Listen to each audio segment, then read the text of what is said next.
లోక్సభ ఎన్నికల లక్ష్యంగా రానున్నటువంటి ఎన్నికల్లో ఏ విధంగా వ్యూహాలు రచించాలి, ఎన్డీఏని ఏ విధంగా ఎదుర్కోవాలి, బీజేపీని ఏ విధంగా ఎదుర్కోవాలి మూడవసారి అధికారంలోకి రాకుండా అనేటువంటి అంశం మీద ఇండియా కూటమికి సంబంధించినటువంటి 28 పార్టీల సమావేశం ఢిల్లీలో అశోక హోటల్లో జరిగింది. ప్రధానంగా వచ్చినటువంటి చర్చ ఏమిటి అని అంటే, మల్లికార్జున్ ఖర్గే, ఏఐసిసి అధ్యక్షుడిగా ఉన్నటువంటి మల్లికార్జున్ ఖర్గే ఇండియా కూటమికి ప్రధానమంత్రి అభ్యర్థిగా ప్రతిపాదన చేశారు మమతా బెనర్జీ, అదేవిధంగా అరవింద్ కేజ్రీవాల్.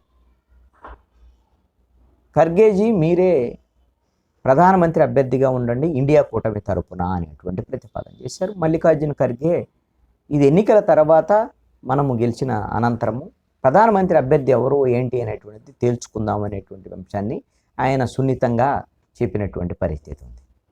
అయితే అనూహ్యంగా ఈ విధమైనటువంటి ప్రధానమంత్రి అభ్యర్థికి సంబంధించినటువంటి మల్లికార్జున్ ఖర్గే పేరు తీసుకురావటం మమతా బెనర్జీ, అదేవిధంగా కేజ్రీవాల్, ఇది ఒక వ్యూహాత్మకంగా వాళ్ళిద్దరూ చేసినట్టుగానే భావించవచ్చు. ఎందుకోసమనంటే ఇండియా కూటమిలో ఉన్నటువంటి అత్యధిక మంది ప్రధానమంత్రి అభ్యర్థులు కావాలనే వాళ్ళే ఉన్నారు.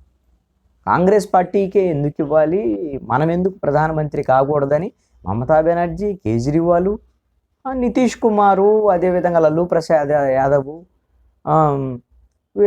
అదేవిధంగా శరద్ పవార్, వీళ్ళందరూ కోరుకునేటువంటి వాళ్ళు.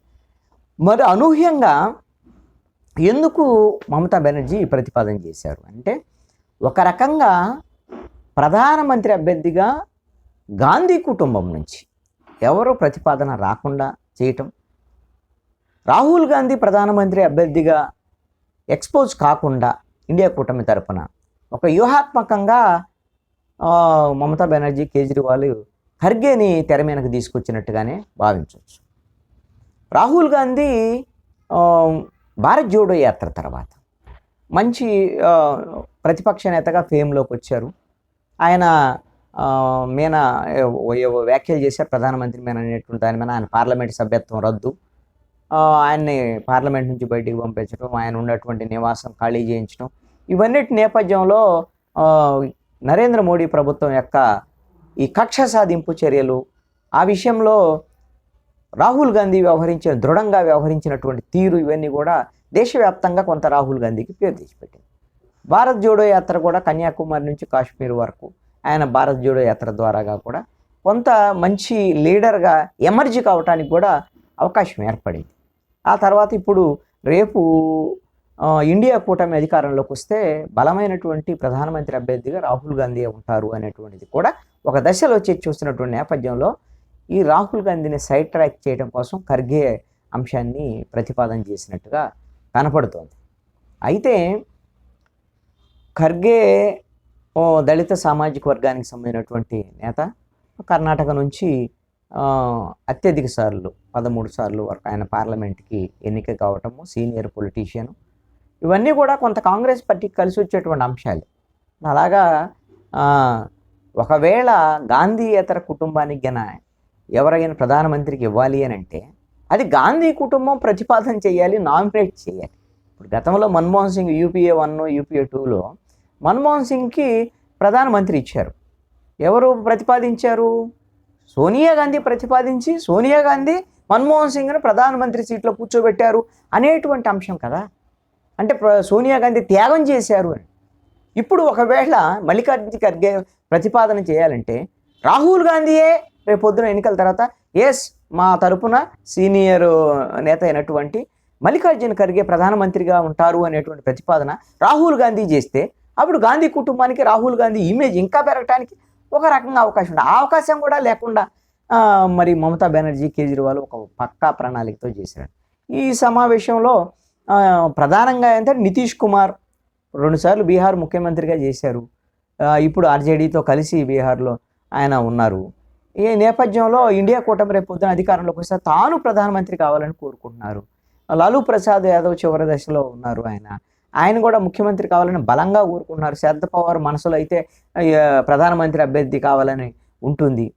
ఇక కేజ్రీవాల్ ఎలాగూ ఇటు ఢిల్లీలో, అదేవిధంగా పంజాబ్లో ఆమ్ ఆద్మీ పార్టీ అధికారంలోకి వచ్చింది. ఇంకొక 4 రాష్ట్రాల్లో ప్రయత్నాల్లో ఉన్నారు వాళ్ళు జాతీయ పార్టీగా.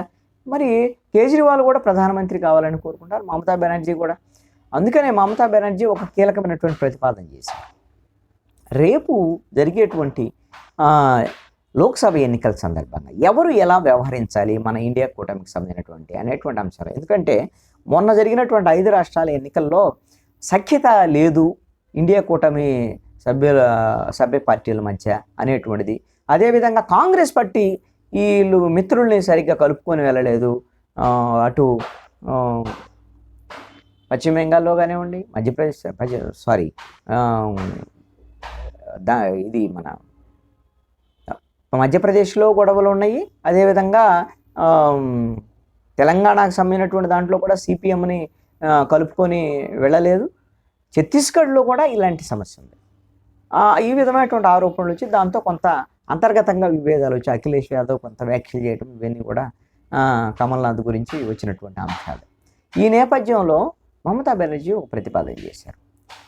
కాంగ్రెస్ బలంగా ఉన్న చోట ఆ రాష్ట్రాల్లో కాంగ్రెస్ పార్టీ ఇండియా కూటమికి మీరు ఎన్నికలకు సంబంధించినటువంటి ప్రక్రియలో కెప్టెన్సీ వహించండి, మీరు కెప్టెన్గా ఉండండి. అదేవిధంగా ఢిల్లీ, పంజాబ్లో అరవింద్ కేజ్రీవాల్ కెప్టెన్గా ఉంటారు. పశ్చిమ బెంగాల్లో తాను కెప్టెన్గా ఉంటానని మమతా బెనర్జీ ప్రతిపాదన. ఇప్పుడు బీహార్కి వచ్చేసరికి నితీష్ కుమార్ కానీ లేకపోతే లాలూ ప్రసాద్ యాదవ్ వాళ్ళు లీడ్ చేస్తారు. అలాగా ఇటు స్టాలిన్ తమిళనాడుకి వచ్చేసరికి కర్ణాటక ఎలాగా వీళ్ళు మల్లికార్జున గారు కాంగ్రెస్ పార్టీ ఉంటుంది. అది ఆ విధమైనటువంటి బాధ్యతలు తీసుకొని మనం కాంగ్రెస్ పార్టీ బలంగా ఉన్న చోట మిగతా పక్షాలు సపోర్ట్ చేయటము, అదేవిధంగా మిగతా పక్షాలు బలంగా ఉన్న చోట వాళ్ళ అభ్యర్థిత్వాన్ని కాంగ్రెస్ పార్టీ బలోపేతం చేయటం, అక్కడ పోటీ లేకుండా చూసుకోవటం, ఈ విధమైనటువంటి ప్రయత్నాలు ఉండాలి అనేటువంటి ప్రతిపాదన కూడా చేశారు. దీనికి అందరూ కూడా ఒక మంచి ప్రతిపాదనగానే ఆమోదించినటువంటి పరిస్థితి ఉంది. కాంగ్రెస్ పార్టీ సంబంధించినటువంటి కాంగ్రెస్ వర్కింగ్ కమిటీ సమావేశం రేపు జరగబోతుంది బహుశా ఢిల్లీలో. వాళ్ళు కూడా ఒక కీలకమైనటువంటి నిర్ణయం తీసుకునే దానికి అవకాశం ఉంటుంది. ఒక 190 పార్లమెంటు స్థానాల్లో నేరుగా కాంగ్రెస్ పార్టీ బలంగా ఉన్న చోట వాళ్ళు పోటీ చేయాలని, ఒక 50-60 సీట్లలో మిగతా రీజనల్ పార్టీస్ బలంగా ఉన్నది అక్కడ కాంగ్రెస్ పార్టీ కానీ ఉంటే వాళ్ళ సపోర్ట్ తీసుకొని పోటీ చేయాలని, సుమారుగా 250-260 వరకు వీళ్ళు పోటీ చేయాలి కాంగ్రెస్ పార్టీ అన్న. అయితే మమతా బెనర్జీ ఏం చెప్పారంటే కాంగ్రెస్ పార్టీ తరఫున మీరు ఒక 300 సీట్ల వరకు మీరు పోటీ చేయండి అనేటువంటి ప్రతిపాదన పడింది. మరి మిగతా చోట్ల ఒక 100 స్థానాలు అంటే 400 లోక్సభ స్థానాల్లో ఈ రీజనల్ పార్టీస్ ఇవన్నింటినీ కలుపుకొని 28 పార్టీలు ఈ కూటమిలో ఉన్నటువంటి కాంగ్రెస్తో కలుపుకొని ఒక 400 స్థానాల్లో ఈ విధంగా ఐక్యంగా కానీ ముందుకెళ్ళగలిగితే మనం బీజేపీని, ఎన్డీఏని ఎదుర్కోగలము, బీజేపీని ఓడించగలము, నరేంద్ర మోడీని ఓడించగలము అనేటువంటి ఒక బలమైనటువంటి వాదన అయితే వచ్చినటువంటి పరిస్థితి ఉంది. కాంగ్రెస్ పార్టీ నుంచి కూడా ఈ కమిటీ తరఫున కోఆర్డినేట్ చేయడం కోసం కూడా వాళ్ళు కూడా ఒక కమిటీ మిత్రులతో సీట్ల సర్దుబాటు వ్యవహారం ఏంటంటే రాజస్థాన్, ఛత్తీస్గఢ్ మాజీ సీఎంలు అశోక్ గెహ్లాట్, భూపేష్ బఘేల్, ఎంపీ ముకుల్ వాగ్నిక్, కేంద్ర మాజీ మంత్రి సల్మాన్ ఖుర్షీద్, సీనియర్ నాయకులు మోహన్ ప్రకాష్ నేతృత్వంలో నేషనల్ అలయన్స్ కమిటీని కాంగ్రెస్ పార్టీ కూడా వేసి, అంటే కాంగ్రెస్ పార్టీ ఎందుకంటే పెద్దయిన పాత్ర పోషించాలి, అందుకని కాంగ్రెస్ పార్టీకి సంబంధించినటువంటి ఈ కమిటీ ఏదైతే ఉందో ఈ కమిటీ మిగతా మిత్ర పక్షాలతో చర్చలు జరపటము, ఏమిటి ఎక్కడ సీట్లలో ఎవరు పోటీ చేయాలి, ఎలా మద్దతు ఇవ్వాలి అనేటువంటి అంశాలను కూడా పక్కా ప్రణాళికతో ముందుకెళ్ళేటువంటి విధంగా చేస్తున్నారు. ఎలాగూ రేపు జనవరి దాటితే ఫిబ్రవరిలోనే లోక్సభకు సంబంధించినటువంటి షెడ్యూల్ వచ్చేదానికి అవకాశం ఉంది, ఒక కొంచెం ముందుకు ఎలక్షన్స్ వచ్చేదానికి అవకాశం ఉంది అనేటువంటిది చర్చ జరుగుతుంది. అందుకనే జనవరిలోనే రామ మందిరానికి సంబంధించినటువంటి ప్రారంభోత్సవం, వ్యవహారం, గడ ప్రతిష్ట అవన్నీ కూడా బీజేపీ హడావుడిగా చేస్తుంది. ఆ తర్వాత ఫిబ్రవరిలో ఎన్నికలకు వెళ్ళిపోయేటువంటి పరిస్థితి. ఈ నేపథ్యంలో ప్రధానంగా ఇండియా కూటమిలో ఉండేటువంటి భాగస్వామ్య పక్షాలు ఉమ్మడిగా కేంద్ర ప్రభుత్వ ప్రజా వ్యతిరేక విధానాలకు వ్యతిరేకం ముందు వీళ్ళందరూ కలిసి ఉమ్మడిగా ఐక్య కార్యాచరణతో నిరసన కార్యక్రమాలు, ఉద్యమాలు చేపట్టాలనేటువంటిది కూడా ఈ విధమైనటువంటి ఇండియా కూటమి సమావేశంలో తీర్మానం చేశారు. రేపు జనవరి 8-9 తేదీల్లో ర్యాలీలు, సభలు, సమావేశాలు నిర్వహించాలి.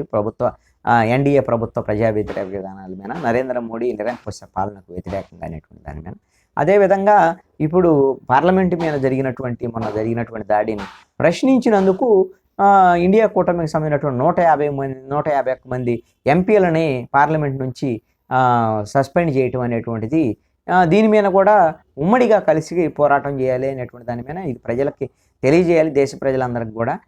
పార్లమెంటు రక్షణ ఉండాలి, ఈ విధంగా ఎందుకు దాడి జరిగిన అని ప్రశ్నించినందుకు ఎంపీలని ఇంత పెద్ద మొత్తంలో ఈ విధంగా సస్పెండ్ చేయటం ఏమిటి అనేటువంటి దాని మీద ఉమ్మడిగా ఈ ప్రభుత్వాన్ని ఎండగట్టాలి అనేటువంటి విషయంలో కూడా తీర్మానం చేయటం అనేటువంటిది జరిగింది. ఇది ఒక రకంగా ఇండియా కూటమి పటిష్టంగా ముందుకెళ్తుంది అనే దానికి ఈ సమావేశము ఒక మంచి సంకేతంగానే ముందుకు వెళ్తుంది అనేటువంటి